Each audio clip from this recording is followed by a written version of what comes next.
Selamat pagi Bapak, Ibu, dan saudara-saudara sekalian. Bersyukur untuk hari yang luar biasa. Mari kita siapkan hati kita untuk mendengarkan renungan singkat firman Tuhan. Mari kita berdoa. Selamat pagi Bapa di surga, selamat pagi Tuhan Yesus. Terima kasih Roh Kudus untuk penyertaan-Mu sepanjang malam hingga pagi hari ini. Berikan kami telinga seorang murid. Biarlah setiap firman yang kami dengar pada pagi hari ini berakar dengan kuat di dalam hati kami. Dan kami memegang firman Tuhan sebagai pedoman dalam hidup kami sepanjang hari ini. Dalam nama Tuhan Yesus kami berdoa dan mengucap syukur. Amin.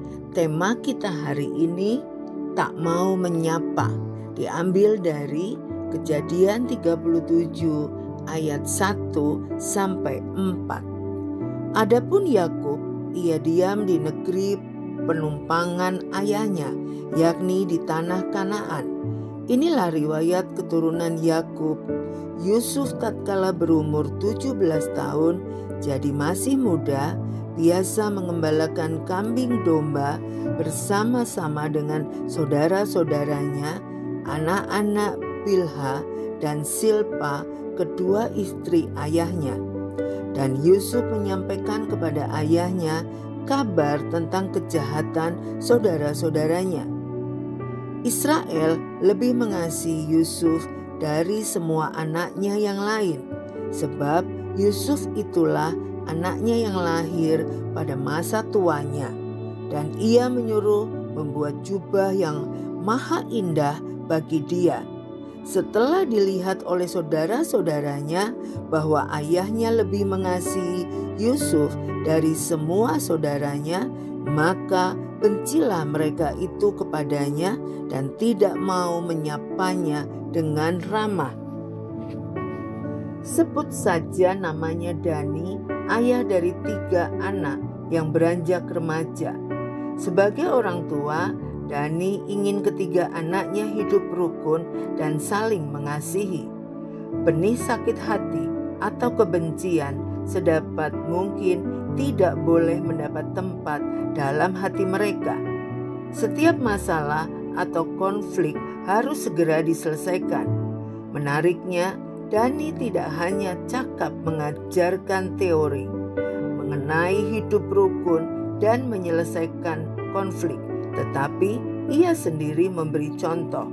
Ketika berbuat salah terhadap istri maupun anak-anaknya, Dani tak segan meminta maaf dengan sungguh-sungguh. Yusuf muda sempat mengalami ketidaknyamanan ketika ia dibenci oleh para saudaranya.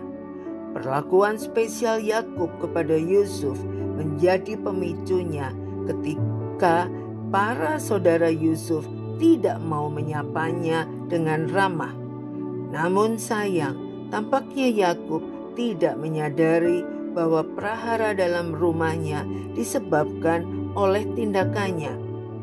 Sekiranya Yakub menyadari, lalu melakukan sesuatu untuk mendamaikan hubungan antara anak-anaknya, mungkin kebencian para saudara Yusuf tidak akan semakin menjadi-jadi.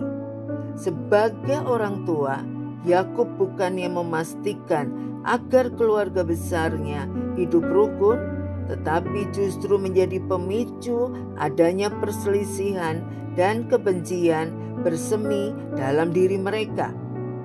Keluarga adalah permulaan seseorang belajar hidup rukun, mengasihi dan saling mengampuni satu dengan yang lain.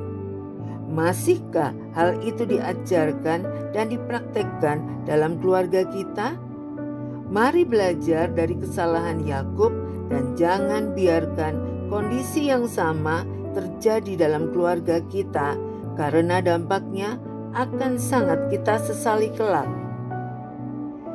Disharmonisasi dalam keluarga takkan selesai dengan sendirinya, tetapi harus dibereskan. Mari kita berdoa. Tuhan Yesus, terima kasih untuk renungan singkat firman-Mu pada pagi hari ini. Kami mau belajar dari kehidupan Yusuf, di mana kejadian di dalam keluarga, disharmonisasi, itu semua disebabkan kami sebagai orang tua yang bertindak salah. Ampuni kami Tuhan, bila kami mau belajar dari kesalahan Yakub. Kami tidak mau mengulangi dalam keluarga kami. Kami diberikan hikmat bijaksana-Mu untuk mendidik anak-anak kami dengan benar, dengan tepat, sesuai dengan kebenaran firman Tuhan, sehingga keluarga kami tetap rukun untuk selama-lamanya. Dalam nama Tuhan Yesus kami berdoa dan mengucap syukur. Haleluya. Amin. Tuhan Yesus memberkati.